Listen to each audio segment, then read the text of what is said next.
Clark will pocket $338,056 over 4 years under her contract with the Indiana Fever. What's going on, everybody? This is the Big Moki Show, starring your boy, Michael Lins, a.k.a. Big Moki. Hey, look, check it. How you guys doing out there today? Today is Wednesday, April 17th. It's a Wednesday morning. Hey, check it. On Wednesdays, we podcast, all right? No, I'm just kidding. Hey, check it. If you haven't seen any of my shorts on YouTube, I created a YouTube to help my podcast, which you can also listen to on the Apple Podcast and the Spotify.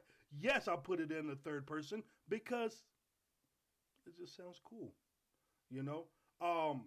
Let me go to the analytics real quick, update you guys with some truth facts of my analytics, which, I'm praying for 50 subscribers right now for the short-term goal. Ultimately, I want to be able to earn that, what do you call it, that play button, YouTube, okay? But for real, I thank you guys. You guys are supporting me in my passion. I literally can't do this without you guys. When you guys listen to podcasts and like all these famous people, because it's so easy for them because they got the resources and the funds to get everything they need, boom! And plus their name, their faces, it's already out there. You know what I'm saying? Oops. But it is true when they say they cannot do it without you. It's real. All I'm doing is bringing in content to hopefully bless people's ears, give you something that you can enjoy, take your mind off of some stuff that's going on in your life, because Lord knows I need it too, okay? We all got problems. Maybe. Anyways, hey, check it. So we're going to go check out these analytics right quick. All right, so ladies and gentlemen, right now, the recent views overall on my YouTube, The Big Moki Show, we got 4,000 views. That's pretty cool. Actually, 4.1K. 120 likes, okay? 7 comments, okay? And we got 103 shares, okay? Yeah. And ladies and gentlemen, I am halfway there to meet my short-term goal.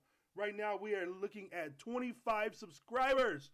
That's what's up. That is what's up. Hey, look, I know that it's not like 116 million or whatever or 1,000, but I'm going to get there.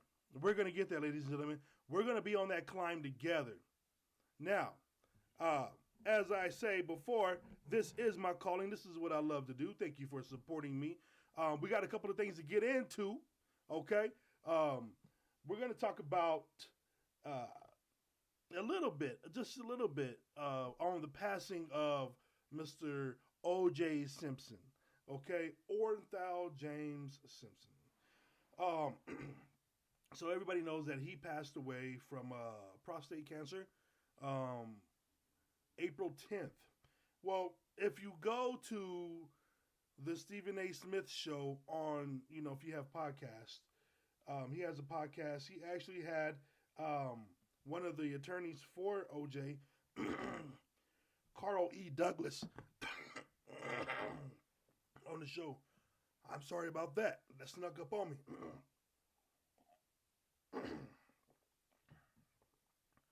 Stephen A. Smith had Carl E. Douglas on the show. You guys can find it. And I'm promoting you, Stephen A. All right? It's a full interview with him and with rapper icon Jadakiss. But Carl E. Douglas spoke on a lot of things that actually opened up a lot of eyes, I'm not going to play a clip because it's not my show, but I can do a little bit of breakdown. So he was pretty much saying that the silly part about the trial is that the lawyers that were, trying to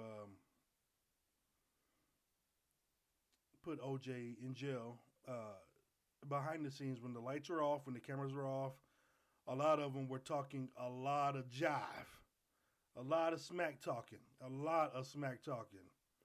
and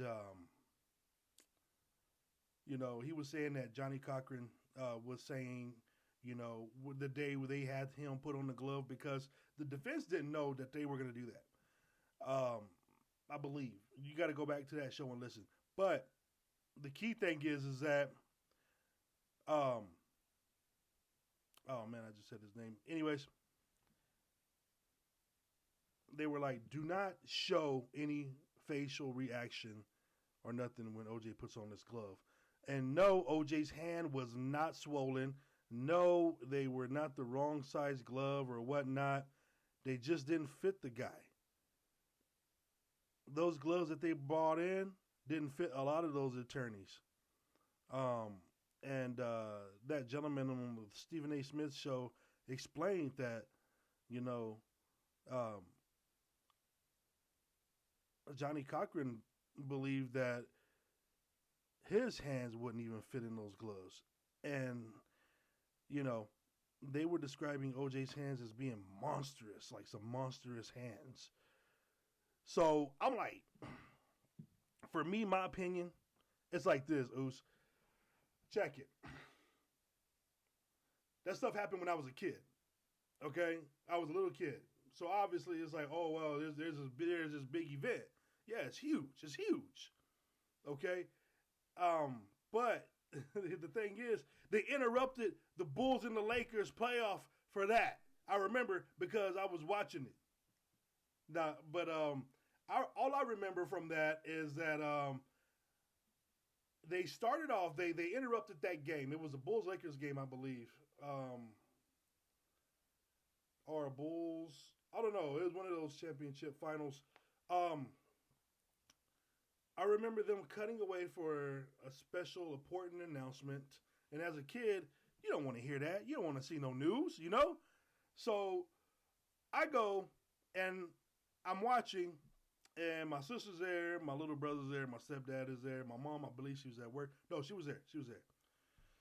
And there was a lady in the news report talking about the situation that was going on at that time, live. And they had cameras on OJ via helicopter. And dude wasn't arrested yet or anything like that. No, actually, no, he was. I don't know. I was a kid, ladies and gentlemen. Give me some slack.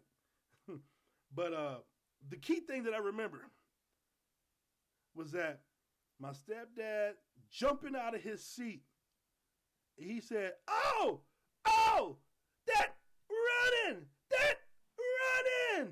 He said the N-word, ladies and gentlemen.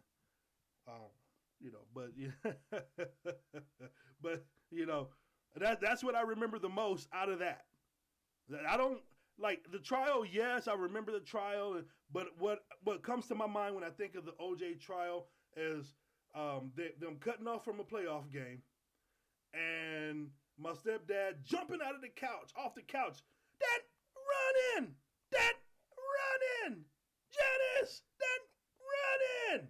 That's my mom. Shout out to my mom. Love you, mama. Peace and love. But yeah, hey, look, man. If you believe he did it or not, let me ask you this. And this might sound insensitive. Does it really matter now? Does it? And if you did care, why? Because you had nothing to do with it. You probably didn't even know the guy. Yes, I know there was 2 lives that were taken from us. Tragedy. But as life goes on, people tend to remind you what you may or may not have done. You could look at his situation and put it to anybody else's real life world. It might not be the same scenario. It probably won't be. But that's a prime example of how people in this world do not let anything go. They will bury you with that one thing, that one mess up that you've done, allegedly. And they'll never let that go. And speaking of, I'm going to segue a little bit. Hey, check it. So everybody knows I co-parent, right? Okay, yeah. Um, Single man, whatever, whatnot. But here's the thing: when I'm helping out with my kids or whatnot or whatever, um, it's almost like it has to be supervised, but it's not like that at all. At all. It's just the mindset of the people. It is very much the mindset of the people. Like I said, once you think one way, your mind is set, especially when you're a grown adult. Your mind is set to what you're going to believe. And it's like, oh, yeah, even though he or she did this or that, we're not going to let them forget. We're going to treat them this way. We're going to we're going to speak to them this way. But this person that's highly successful and this and that and has degrees in multiple areas, oh, we're going to just praise him. I've been through it, people. I've been through it. All I got to say about that is that OJ whole trial situation thing, everybody missed the big picture, the big point of this is a prime example of how people never let things go. Yeah, I get what the situation was, but throughout his life, there was always some form of, there was some form of people talking about that situation. Like when you hear O.J. Simpson, the first thing everybody thinks of now, because the media planted it in your head, in our heads, is that whole Nicole Brown, Simpson, and that guy, whatever his name is, I don't care. I really don't care. Because like I said, when that happened, I was a kid. But that situation, like I said, that's a prime example of people not letting things go and people paying for their sins, allegedly, for the rest of their lives by other people. That's why there's a thing called grace, ladies and gentlemen. God gives it. So, everybody who likes to be judgmental, sit down and shut up. Anyways, hey man, look, check it. Let me segue real quick. Let me take a swig of this tea for the working man before I start coughing.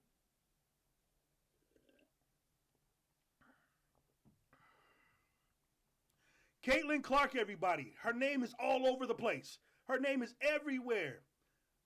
And so it should be. But here's the thing that bothers me.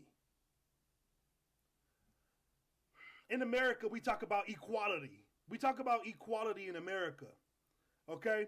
Yeah, men and women equality, independent women. It's gotten so big to where women, single women, are like, I don't need no men. I could do this myself. It's gotten bad. But when we're talking about equality as in sports and jobs, things like that, that's one, I feel like that's where women should be. I could do it myself. I could blah, blah, blah, blah, blah, blah, blah, blah. It shouldn't be about having a life partner. Okay? Made me do a little bit of Trump there with my lips. Okay? I believe that. All right, I'm still working on my Trump. Anyways, before I go off topic. Caitlyn Clark, ladies and gentlemen. Check this out. And this is resources from NBC. Okay? It says, it's talking about the gap between Caitlyn Clark's WNBA salary and her male counterparts. And it's rightfully drawn outrage. But let me say this. Ladies out there that are supporting male sports, male pro sports, this is how you guys are supporting it. You're going to the games, okay? You bought the ticket. You bought a ticket, okay? You bought merchandise. You bought snacks. Have you watched a WNBA game? If you haven't, go watch it. And there's a significant difference of fans out in the seats right now than there's fans in the NBA, which, the finals, the playoffs are coming up for the NBA, by the way. So let's go check that out, ladies and gentlemen. Whoa. Anyways, Caitlyn Clark, ladies and gentlemen, it says here,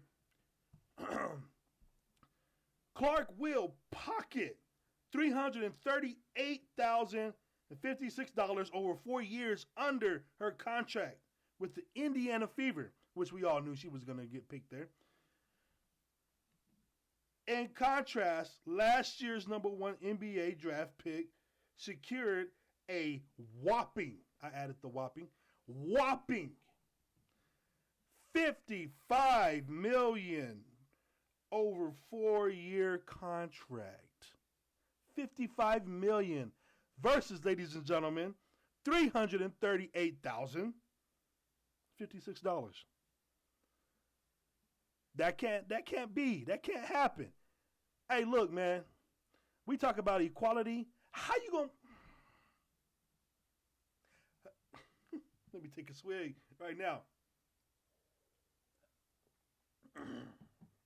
Mainly so I don't cough. How is the WNBA going to offer her $338,000, $338,056? We all know the revenue is significantly different between NBA and WNBA. Totally get it. But here's the thing. Maybe this is why Jake from State Farm was waiting for Caitlyn Clark backstage, because that's where she's going to make the rest of her income, and that's where it's going to total up to some millions. We'll see. Maybe State Farm is her first endorsement. You know, she's done a lot of amazing things. If you have not seen her play, go watch her play. It's like the girl can't miss. Hey, but check it. I honestly thought, because Ice Cube from the Big Three offered Caitlyn Clark over 10 games, $5 million over 10 games, I thought that the WNBA was going to step up their game and like match it or exceed it. But no, that did not happen, ladies and gentlemen. And that's sad to see. But here's the pro to this pro and con of Caitlyn Clark and what she's getting paid versus her counterpart. Caitlyn Clark now has an opportunity, because now it's known, it's seen, because this isn't no secret. You know, when the WNBA first started and stuff, who knows what those ladies were getting paid then? There probably wasn't even $338,000 at first. Maybe they were just getting a couple of thousand. Just a couple, maybe 20,000, you know, who knows? That's a good thing to research, though, and I will be researching that, you know, when WNBA first opened up and started running. And check out Lisa Leslie, what her first contract was. Cheryl Swoops, what her first contract was. You know, go look at all that and see how it climbed up from then till now. But Caitlyn Clark has an opportunity to put the WNBA on her back and let it soar. Let it soar, baby. Let it soar. You know, and no, it doesn't matter the race or creed. I don't care. Just as long as you let it soar. You know, I really want to sing a certain song that Caitlyn Clark should do with the WNBA, but, you know, I'm not going to sing it. But all I'm going to say is, you should believe, Caitlyn Clark, you yourself believe that you can fly. That's all I'm going to say. Okay?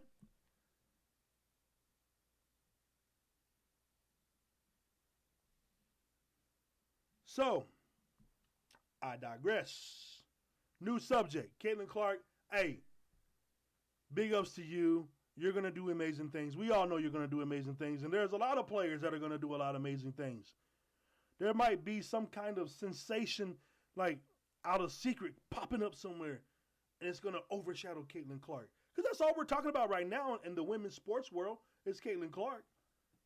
I mean, well deserved. You know? So, ladies and gentlemen, if you don't listen to Chad Ochocinco and Shannon Sharp, your boy Shannon Sharp, it's your boy Shannon Sharp, on Nightcap, there was an episode on Nightcap, and they attempted to recap WrestleMania 40. Now these guys are professional; they're pros. They're highly known public figures. Hey Yeti, it's a pop. Love this cup. Keeping my tea nice and hot. I had this tea in this cup. Miss Liz not even on it. Had my tea in this cup without the lid on for a couple hours. Woo! And it's still hot. Thank you, Yeti. Hey, check it. So on Nightcap, they attempted to talk about WrestleMania 40 and WWE. All along, they're wrestling. Now, yes, they're professionals, but if you're a major fan, a true fan like I am, that grew up on it, and yeah, I know I'm a grown man, I'll watch. I love it. Okay? It's just, hey, I don't tell you what you should like and not like, all right?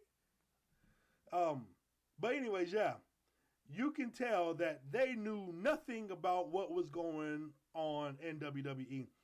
First of all, kudos to Chad Ochocinco, because he even said, he was like, now, Shannon, I hadn't even watched wrestling since I was 13.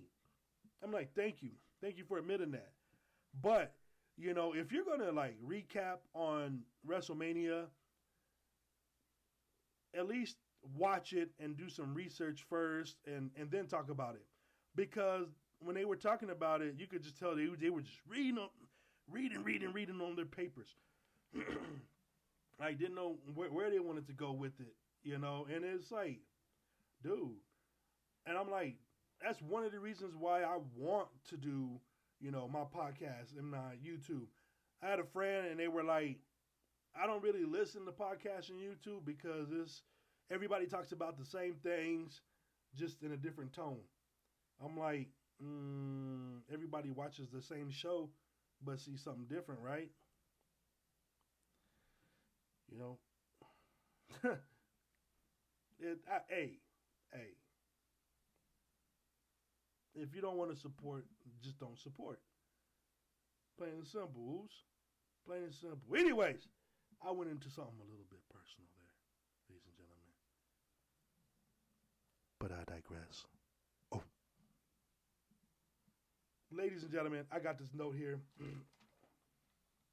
So, everybody knows, speaking of WWE, I'm going to talk about that just a little bit. Not too much about it. First, kudos to Taylor Rotunda, a.k.a. Bo Dallas, a.k.a. Uncle Howdy. Yo, I was watching Monday Night Raw, and right when the New Day was coming out, there was a big old QR code popped up, but boom, fast. But the music, the sounds, like, because you didn't expect it, was the most scariest thing WWE has ever done. Scarier than The Undertaker. It's because they had the element of surprise, and it got you. It got you. And if you go back to my shorts, the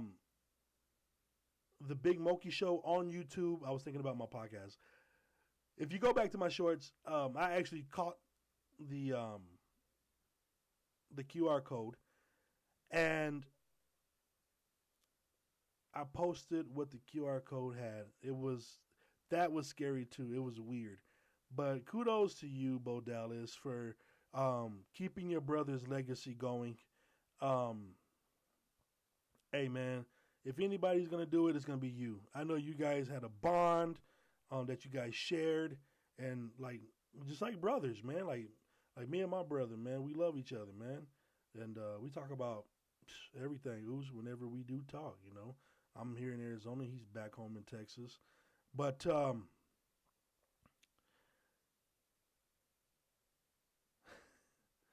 that video was like, it was creepy. It was creepy, ladies and gentlemen. But moving on, earlier in the week as well, Etor, aka Big E from WWE, New Day. As you guys remember, in 2020 or 2022, 2022, Big E was in a match, and somebody went to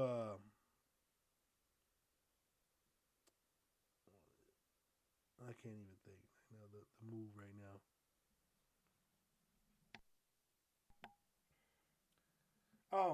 Anyways, let's just say a sunset flip.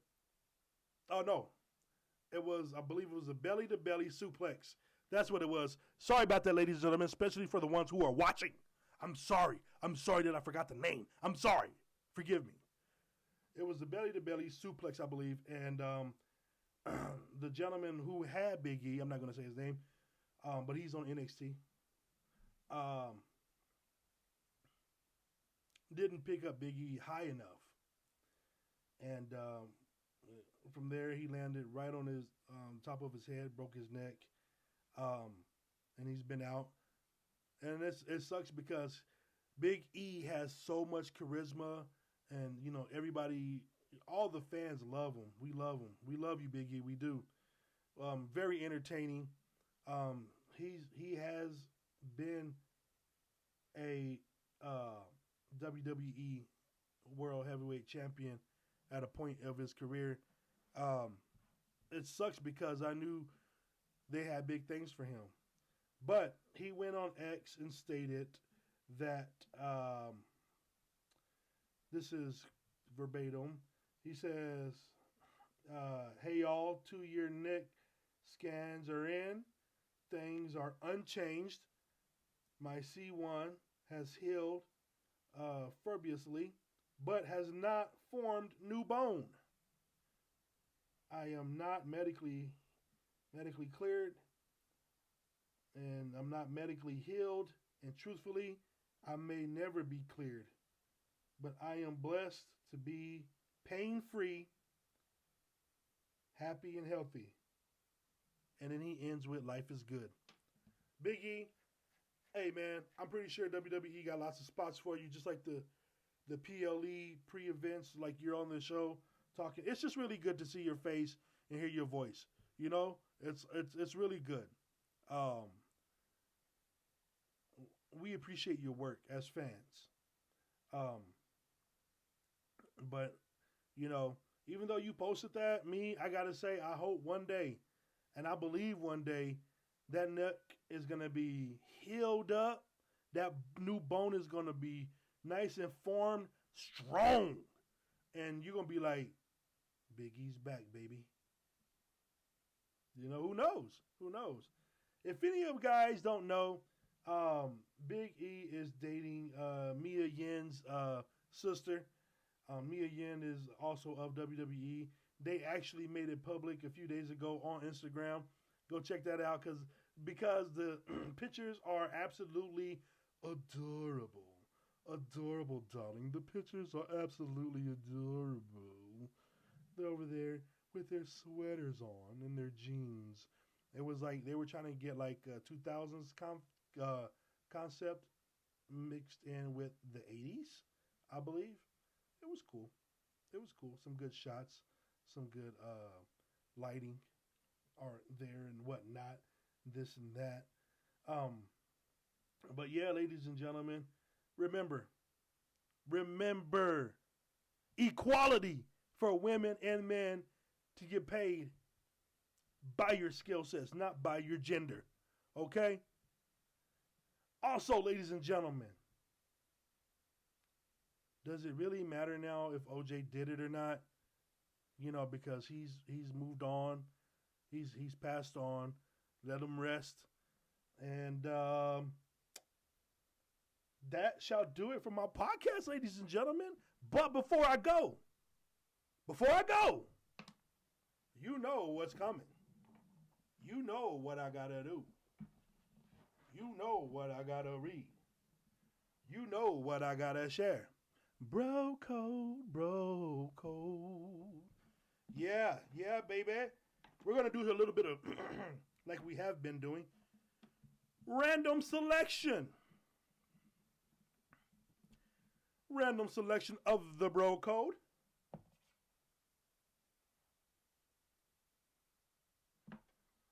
Article 106 of the bro code states, given an opportunity on quality when ordering a beer with his bros, a bro always selects the largest size available, or shall never hear the end of it that night.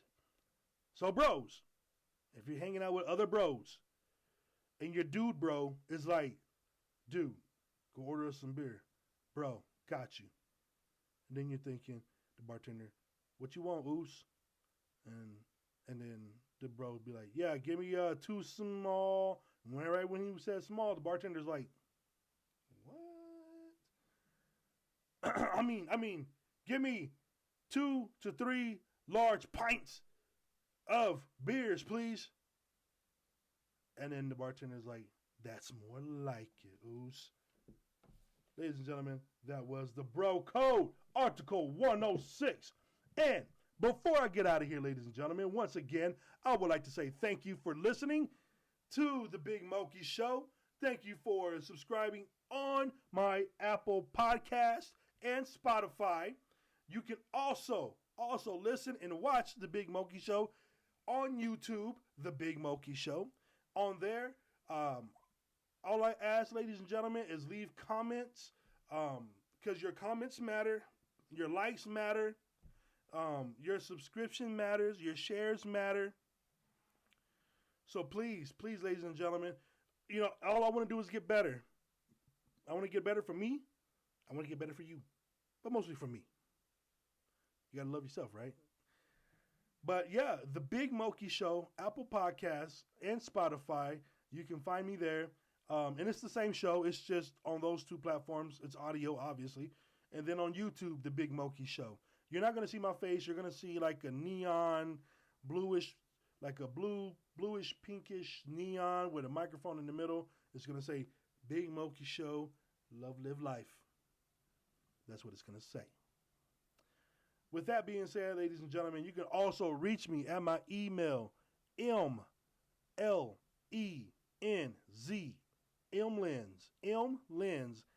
at mail, mail, at mail, npc.edu. Email me your questions, email me your thoughts, email me your ideas of what you want me to talk about and get my silly opinions on this podcast right here in this YouTube. Yeah. Still a lot of trial and error. Still always room to get better. And ladies and gentlemen, with that, I want to say thank you for listening. This is the Big Moki Show, and I'll see you again down the road soon. Hey, peace and love, y'all. Love, live life. Deuces, ooses.